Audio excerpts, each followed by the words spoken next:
The Antikythera mechanism, the 2,000-year-old ancient Greek computer. In the depths of the Aegean Sea, divers once stumbled upon a shipwreck, and inside it, a corroded lump of bronze. But when scientists looked closer, they found gears, inscriptions, and a design so advanced it shouldn't exist for another 1,000 years. This is the Antikythera mechanism, the 2,000-year-old ancient Greek computer. It was the year 1901. A group of sponge divers were exploring the waters off Antikythera, a small Greek island. At about 45 meters deep, they discovered a Roman-era shipwreck filled with treasures, marble statues, glassware, coins. But hidden among them was a strange, greenish, gear-filled object, broken into fragments. At first, it was ignored.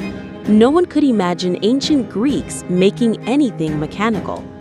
But decades later, X-ray imaging revealed something shocking. The Antikythera mechanism was a hand-powered mechanical computer. With over 30 precision bronze gears, it could predict solar and lunar eclipses, track the positions of the sun, moon, and planets, and even calculate the timing of the Olympic Games. It wasn't just a calendar, it was a cosmic time machine. Every gear tooth was carved with unmatched accuracy, rivaling 18th century clockwork. But here's the twist. This device was built around 100 BC.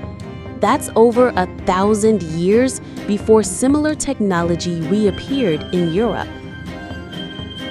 How could ancient Greeks have built something this complex? We know they had brilliant mathematicians like Archimedes and Hipparchus, and astronomers who could map the heavens. But to miniaturize that knowledge into a compact, gear-driven device, that required engineering skills lost for centuries. Some researchers believe the design came from a forgotten workshop, maybe even inspired by lost civilizations whose technology vanished from history.